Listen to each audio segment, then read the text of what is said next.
श्री राम प्रेमी भक्तों, आप सदैव आनंद में रहें, हंसते मुस्कुराते रहें, ऐसे हमारे हृदय से प्रार्थना और आशीर्वाद है। आज की कथा ध्यान से सुनना और सुन करके इसका सार तत्व अपने जीवन में उतार लिया तो यकीन मानिए आपकी खाली झोली हमेशा हमेशा के लिए धन से भर जाएगी।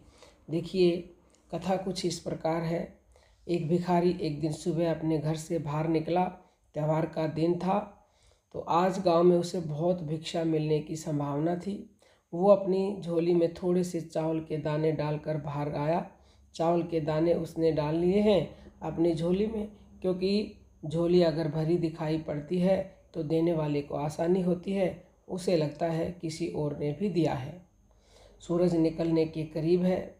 मार्ग पर आते ही सामने से राजा का रथ आता हुआ नजर आता है। सोचता है आज राजा से अच्छी भीख मिल जाएगी। राजा का रथ उसके पास आकर रुक जाता है। उसने सोचा धन्य है मेरा भाग्य, आज तक कभी राजा से भिक्षा नहीं मांग पाया, क्योंकि द्वारपाल बाहर से ही लौटा देते हैं। आज राजा स्वयं ही मेरे सामने आकर रुक गया है। भिखारी ये सोच ही रहा होता है कि अचानक राजा उसके सामने एक याचक की तरह खड़ा होकर उससे भिक्षा देने की मांग करने लगता है। राजा कहता है आज देश पर बहुत बड़ा संकट आया हुआ है।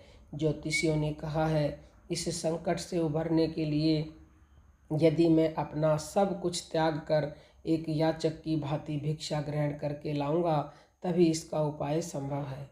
तुम आज मुझे पहले आदमी मिले हो, इसलिए मैं तुझसे भिक्षा मांग रहा हूँ। यदि तुमने मना कर दिया तो देश का संकट टल नहीं पाएगा, इसलिए तुम मुझे भिक्षा में कुछ भी दे दो।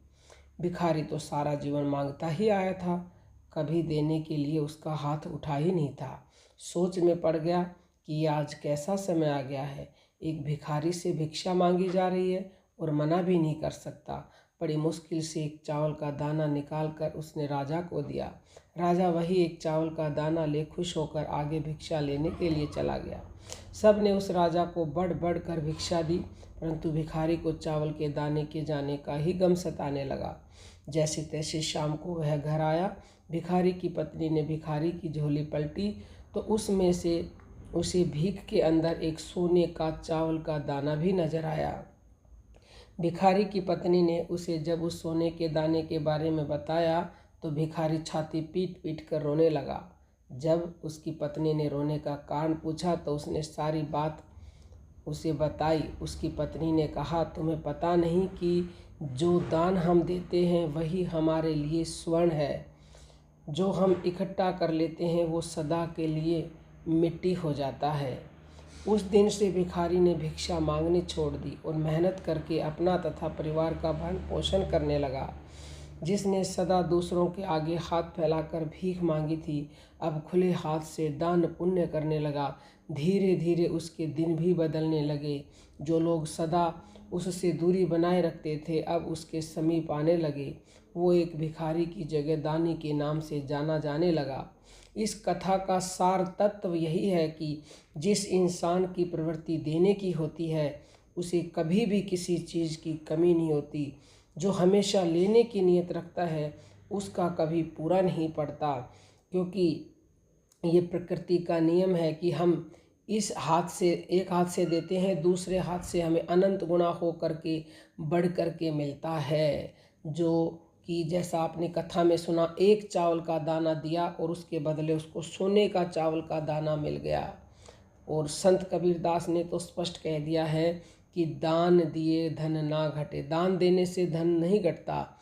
चिड़ी चोंच भर ले गई नदी न घटियो नीर, और दान दिए धन ना घटे कह गए दास कबीर। तो इसी तरह से आप भी जितना ज़्यादा दान करोगे वो अनंत गुना हो करके आपके पास लौट करके आएगा और आपकी खाली झोली हमेशा धन से भरी रहेगी, कभी भी वो खाली होगी नहीं।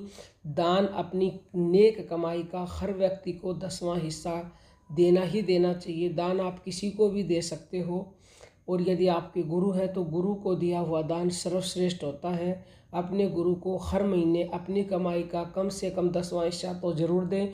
ज़्यादा दोगे तो ज़्यादा मिलेगा, वो आप पर निर्भर करता है। यदि आप स्वेच्छा से और अपने गुरु को दान देना चाहते हो तो 9958515054 पर व्हाट्सएप मैसेज कीजिएगा या फिर 9643745467 पर डायरेक्ट आप पेटीएम भी कर सकते हो।